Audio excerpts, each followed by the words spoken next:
अगला सवाल है अली भाई कि यजीद लाख गुनाहगार से ही काफिर तो नहीं है ना, सिर्फ कातिल ही है। और आप यजीद का ऐसा करैक्टर पेश करते हैं, क्या आप आखिरी वक्त उनके साथ है? क्या पता उन्होंने तौबा कर ली हो।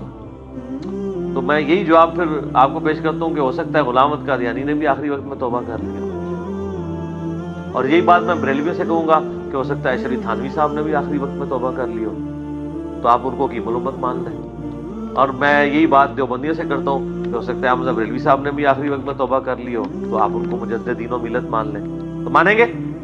कभी नहीं मानेंगे। तो ये कहानी है, इसके ऊपर मैंने पहले भी बोला, हम काफिर कभी भी नहीं कहते। हमने ये कहा है कि अबू दाऊद में हदीस है कि अल्लाह ताला या शिर्क को माफ नहीं करेगा या इस गुनाह को माफ नहीं करेगा कि किसी ने किसी को नाहक कत्ल किया हुआ, किसी मोमिन को। वो जो कुरान की आयत है इन्नल्लाह ला यगफिरु अन युशरक बिही व यगफिरु मा दून ज़ालिका लिमन यशा, उसमें अल्फाज है अल्लाह शिर्क किसी सूरत में माफ नहीं करेगा, शिर्क के अलावा जितने गुनाह माफ कर देगा जिसके लिए चाहेगा, जिसके लिए नहीं चाहेगा उसको पकड़ सकता है कत्ले नाक पे। हत्ता के बुखारी में हदीस है जिसने एक जिम्मी काफिर को भी नाहक कत्ल किया, वो 40 साल के फासले से जन्नत की खुशबू आती होगी, वो खुशबू भी नहीं सूंघेगा। तो मुसलमान को नाहक कत्ल करने वाला तो अल्लाह ताला चाहे तो गिरफ्त फरमा सकता है। तो हमने कभी भी यजीद की आखिरत का फैसला नहीं किया, ना करते हैं, आप किसी लेक्चर में नहीं दिखा सकते। हमने तो किसको टॉपिक नहीं, हम तो कहते हैं दुनिया में जो कुछ उसने किया है या उसके अबाउट ज़ात ने जिसके इफेक्ट ही पूरी उम्मत है, हम उसको डिस्कस करते हैं। आखिरत का मामला कौन होते हैं? आखिरत तो अल्लाह के पास है। दुनिया हम डिस्कस करेंगे जो कुछ उनका करैक्टर हम तक पहुंचे, ये नहीं है। और इसमें ये कहना कि तिलका उम्मतुन कद खलत लहा मा कसबत वलकुम मा कसबतुम, कि वो एक उम्मत थी गुजर गई, उसके अमाल उसके साथ है, तुम्हारे साथ तुम्हारे अमाल है, तुमसे नहीं पूछा जाएगा उन्होंने क्या किया। ये आउट ऑफ कॉन्टेक्स्ट आयत पेश करते हैं। ये तो नेक अमाल के बारे में, बुरे माल के बारे में तो नहीं। बुरे माल तो कुरान खुद हाईलाइट करता है। हजरत यूसुफ अलैहिस्सलाम के भाइयों के नहीं किए, तो क्या हजरत यूसुफ अलैहिस्सलाम के भाई फौत नहीं हो चुके हुए थे? लेकिन हाईलाइट किए हैं। कुरान पाक तो भरा हुआ है पुराने लोगों की गलतियों को हाईलाइट करने का। इस आयत का मकसद ये है कि यहूदी कहा करते थे हम इब्राहिमी हैं, हमें इब्राहिमी निस्बत फायदा पहुंचा देगी, तो अल्लाह ताला ने फरमाया कि ये नहीं है बात। इब्राहिम और उसके जो पैरोकार थे वो अपने अमाल अपने साथ लेके फौत हो गए, उनके अमाल उनके साथ हैं, उनके नेक अमाल का तुम्हें कोई फायदा होने वाला नहीं। लहा मा कसबत व अलैहा मक्तसबत, ये तो नहीं अल्फाज आए, लहा मा कसबत वलकुम मा कसबत, तुम्हारे लिए वो है जो तुमने कमाया, तुम पर उस चीज का वबाल है। ये नहीं आया कि तुम पर उन पे उनका वबाल जो उन्होंने बुराई की थी, इन पे इनका वबाल, ये नहीं बात हुई। बुराई की तो बात ही नहीं हो रही है, अच्छाई की हो रही है कि उनके अमाल उनके साथ है और तुम्हारे साथ। तुमसे नहीं पूछा जाएगा कि उन्होंने कौन से नेक अमाल किए, तुमसे पूछा जाएगा तुमने क्या किया नेक अमाल। ठीक हो। अगला सवाल है अली भाई कि क्या हजरत अबू अयूब अंसारी रज़ी अल्लाह ताला अन्हु का जनाजा यजीद ने पढ़ाया था? क्या उन्होंने कोई वसीयत ऐसी की थी कि मेरा जनाजा यजीद ही पढ़ाए? वसीयत कोई नहीं उन्होंने की हुई थी। वसीयत आपको अगर बता दें तो आप लोगों को हजम ही नहीं होगी कि उनका तो यजीद के वालिद साहब के साथ भी झगड़ा रहा है पूरी जिंदगी वफात तक। ठीक है जी।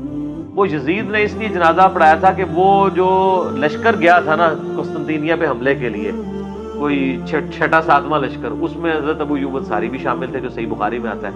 तो जाहिर है कि वो उस वक्त वो अमीर लश्कर यजीद था, तो अमीर ने जुमा पढ़ाना होता था, जनाजा पढ़ाना होता था, ईद पढ़ानी होती थी। तो उनका ठीक है तू पढ़ा ले।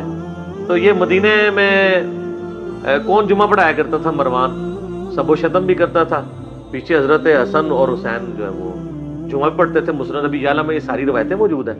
तो ये जो अबू अयूब अंसारी है ना, इनके वाले से भी मैंने एक रवायत इसमें डाली हुई है, मुझे आपने जिक्र कर दिया है ज़िम्नन, मुझे याद आ रहा है कि ये हाँ मुस्तदरिल हाकिम में मौजूद है। इमाम हाकिम और ज़ाबी ने मवाफ़क़त की है इसकी कि अब्दुल्ला बिन अब्बास का बयान है कि अबू अयूब अंसारी जो नबी इस्लाम के मेज़बान थे मदीना शरीफ में, रोम की जंग के दौरान हज़रत माविया जो अमीर लश्कर थे, उन्होंने उनसे कहा क्या तुम कादरीन उस्मान में शामिल हो? एक पॉइंट हाथ लगा हुआ था, किसी के ऊपर भी करना है ना, और उनके साथ बदसलूकी का मामला किया। फिर गजवे के वापसी पे भी यही सलूक किया, उनकी तरफ कोई तवज्जो नहीं। अबू अयूब अंसारी ने कहा मैं कौन सा कातलीन उस्मान में शामिल हूँ। तो हजरत अबू अयूब अंसारी ने फिर तंग आके हजरत माविया से कहा कि रसूलुल्लाह सल्लल्लाहु अलैहि वसल्लम ने हम अंसारियों से पहले ही फरमाया था कि तुम लोगों को किन किन आजमाइशों से गुजरना पड़ेगा, जो बुखारी मुस्लिम में भी है कि मैं अपने बाद फितने बारिश की तरह नाजिल होते हुए अंसार मदीना में देखा। तो हजरत माविया ने कहा कि फिर इस वक्त में क्या हुक्म दिया गया था? तो अबू अयूब अंसारी ने कहा कि नबी इस्लाम ने फरमाया था तुम सब्र करना यहाँ तक कि हौज़े कौसर पे आके मुझे मिलना। تو حوض کوثر پہ کیا ہوگا؟ مٹھائی ہوگی. سحقن سحقن لمن غیر بعدی. تو حضرت معاویہ نے کہا پھر تم صبر ہی کرو جو نبی علیہ السلام کہہ کے گئے ہیں. تو اس گستاخی پہ حضرت ابو ایوب انصاری غصے میں اور قسم کھائی کہ پوری زندگی معاویہ سے کلام نہیں کروں. تو پوری زندگی ناراض رہے. پھر حضرت علی نے حضرت سیدنا ابن عباس کو جب بصرہ کا گورنر بنایا تو ابو ایوب انصاری وہاں ملنے کے لیے گئے. اب سائملٹینیس کنٹراسٹ دیکھیں. تو عبداللہ بن عباس اپنے گھر سے باہر نکلے، اپنے گھر والوں کو بھی باہر نکال دیا اور کہا میں آج ویسی مہمان نوازی کروں گا جس طرح نبی علیہ السلام کی مہمان نوازی ابو ایوب انصاری نے کی تھی. ٹھیک ہے جی. اور وہ اپنا گھر خالی کروا دیا، دوسرے گھر میں شفٹ ہو گئے. ابو ایوب انصاری کو تحفے دیے. پھر پوچھا کوئی اور حاجت ہے؟ تو ابو ایوب انصاری نے فرمایا مجھ پر 4000 درہم کا قرض ہے اور مجھے اپنی زمین پر کام کرنے کے لیے 8 غلاموں کی ضرورت ہے. ابن عباس چونکہ گورنر تھے، انہوں نے ابو ایوب انصاری کو 20,000 درہم دیے اور 40 غلام تحفے میں دیے نبی علیہ السلام کی نسبت کی وجہ سے. ٹھیک ہے. یہ آپ دیکھ لیں کہ آل امیہ اور بنو ہاشم ایک بندے کے بارے میں 2 مختلف ایٹیچیوڈ ہیں. تو جب یہاں یہ معاملہ تھا تو وہ دین کے لیے ساتھ اٹیچ ہی رہتے تھے نا. وہ جو کہتے ہیں وہ قسطنطینیہ پہ حملہ کر دیا جی، وہ یزید لشکر میں تھا. وہ لشکر اس میں کہاں لکھا ہے بخاری میں وہ پہلا لشکر تھا؟ پہلا لشکر اس سے پہلے اگر کوئی لشکر تھا تو وہ ابو داؤد میں ہے، عبد الرحمن بن خالد بن ولید والا، کیونکہ اس میں ابو ایوب انصاری زندہ تھے اور حدیثیں بیان کر رہے تھے. بخاری والے لشکر میں جس میں یزید امیر تھا اس میں فوت ہو گئے. یہ مسئلہ میں نے اس میں حل کیا ہے قسطنطینیہ والا. میرا یوٹیوب پہ کلپ بھی ہے، کیا یزید جنتی لشکر میں شامل تھا، تو آپ دیکھ سکتے ہیں. ٹھیک ہے علی بھائی، اگلا ایک سوال ہے. ایک مفتی صاحب نے قرآن سے نا ملوکیت کے حق میں حوالہ دیا ہے کہ اللہ تعالیٰ نے فرمایا کہ اے بنی اسرائیل میں نے تمہارے اندر نبی بادشاہ بھیجے ہیں. اگر ملوکیت غلط ہے تو اللہ یہ احسان کیوں جتلا رہا ہے قرآن میں؟ ہاں، تو نبی تم میں نبی بھیجے اور تم میں ملوک بھیجے، وہ اس لیے کہ وہ بادشاہ جو ہیں وہ ہیں جو اللہ تعالیٰ نے مقرر کیے ہوئے ہیں. وہ بادشاہ لوگوں کے بنائے ہوئے نہیں ہیں. وہ قرآن پاک میں آتے ہیں سورۃ البقرہ میں کہ جو وقت کے پیغمبر تھے، وہ تورات میں ڈیٹیل آتی ہے سموئیل پیغمبر تھے، اور قرآن میں سورۃ البقرہ میں واقعہ کہ انہوں نے ان سے بنی اسرائیل نے کہا آپ ہمارے لیے ایک بادشاہ مقرر کر دیں جس کی سرکردگی میں ہم یروشلم فتح کریں. تو انہوں نے طالوت کو مقرر کیا بادشاہ اور کہا کہ یہ اللہ تعالیٰ نے بتایا کہ یہ طالوت کو مقرر کرنا. تو بنی اسرائیل میں جو بادشاہ مقرر ہوتے تھے وہی الہی سے ہوتے تھے. وہ حضرت سلمان علیہ السلام بھی بادشاہ تھے، حضرت داؤد علیہ السلام بھی تھے، وہ وہی الہی سے تھے. تلوار کی زور سے انہوں نے قبضہ نہیں کیا ہوا تھا. ٹھیک ہے. لہذا وہ بادشاہ والی مثال وہاں سے لینا اور یہ والی معاملہ اس طرح 2 مختلف چیزوں کو جوڑ رہے ہیں، یہ بڑی سخت زیادتی ہے. یہ اسی طرح کی زیادتی ہے جس طرح کہ ہمارے حنفی بھائی کرتے ہیں نا کہ وہ رفع ایدیکم گھوڑوں کی دموں والی حدیث پکڑ کے رفع الیدین کے اوپر لگا دیتے ہیں. وہ ہاتھ اٹھانا ہے، وہ یہ والے ہاتھ اٹھانا ہے. سلام پھیرتے ہوئے صحابہ کرام سلام لیتے تھے، اس کی ممانعت ہے، رفع الیدین کی ممانعت نہیں ہے.